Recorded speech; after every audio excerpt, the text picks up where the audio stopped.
Then I have this other book where prayer becomes real by Kyle Strobel and John Coe.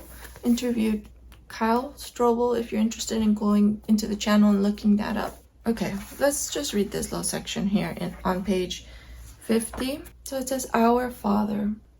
One of the greatest gifts of grace is knowing God as Father, but this is a mixed blessing.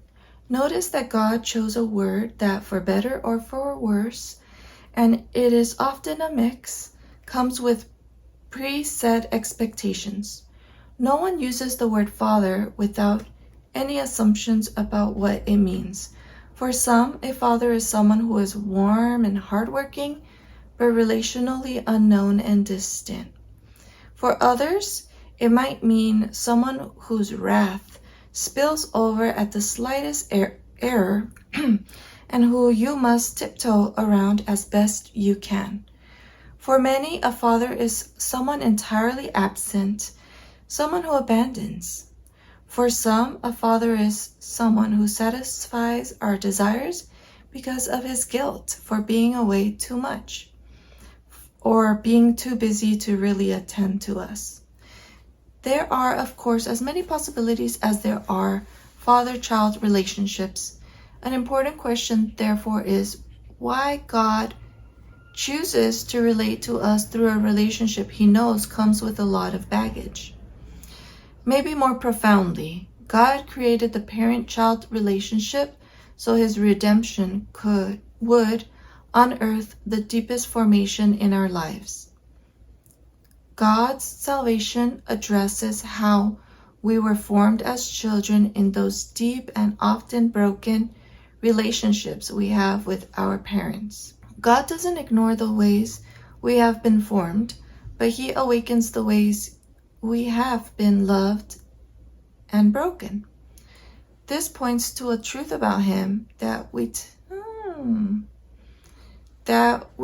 not to verbalize. God isn't in the business of destroying and recreating. He is in the business of redeeming and transforming.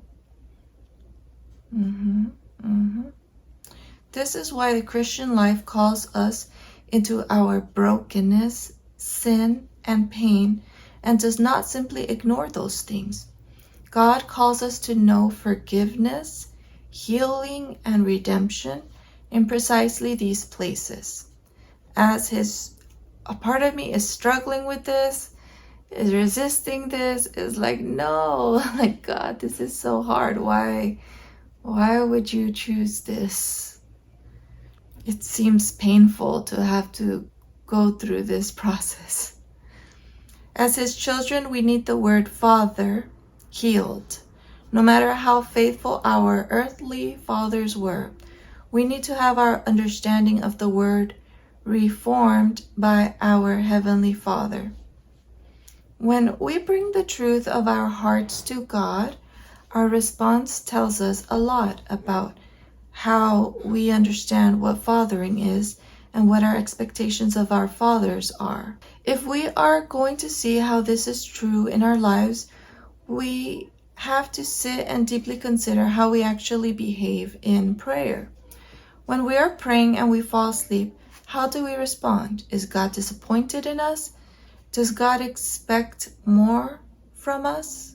How do we respond to a God we believe is disappointed in us? That's such a great question. In the video, I asked him a question. How does a person deal with feelings of disappointment from God? And I never considered that a person that feels disappointed by God would think that God is disappointed in them too. What happens if we find ourselves fantasizing about sinful thoughts in prayer? Or what if prayer has become a place to fight our wandering minds? What does all this mean? What is God calling us to in all of this? I think I'll just leave it there because that's enough for to think about for one day. What are you bringing to the table? What are your expectations of God as your Father? And is it a true perception of what God's true intention for his fatherhood role, that he intended for us. So instead of just seeing like, well, my relationship with my dad is flawed, so I'm like at a disadvantage compared to someone that had a more positive relationship with their father, like their relationship with God is like must be so much better.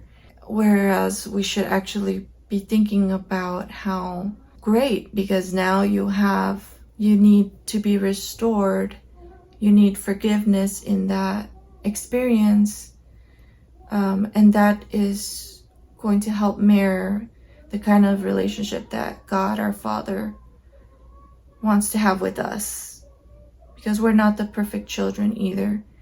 So in a sense, it's like God is perfect. God is the perfect Father. Here on earth, we feel that, at least I find myself feeling like my parents are flawed.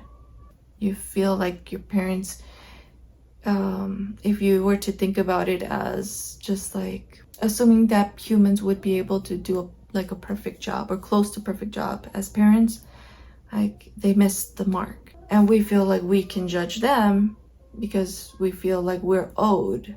But in our relationship with our Father, our Heavenly Father, He's perfect. He's the perfect Father, but we're the ones that are not the good children. So God, from the start, He's gonna be disappointed, if those were His expectations. If it was all about a parent must have a great experience from their kids, a parent is owed like good behavior from their children.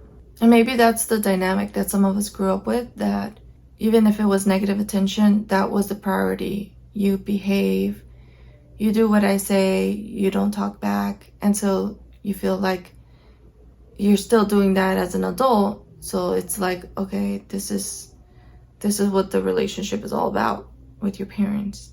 But if you bring God's perception, God's intention for parenthood, for us to better understand Him, we can see that all of the missing the mark on both sides, it points us to forgiveness and for hopefully some type of restoration, some type of improvement, I would say.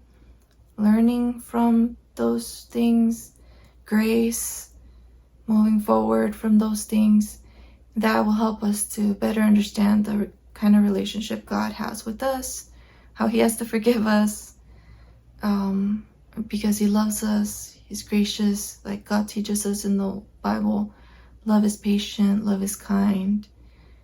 He gave His one and only Son, Jesus, because of how much He loves us. So, maybe the perfect father-daughter, father-son relationship is a figment of our imagination, because only God is good.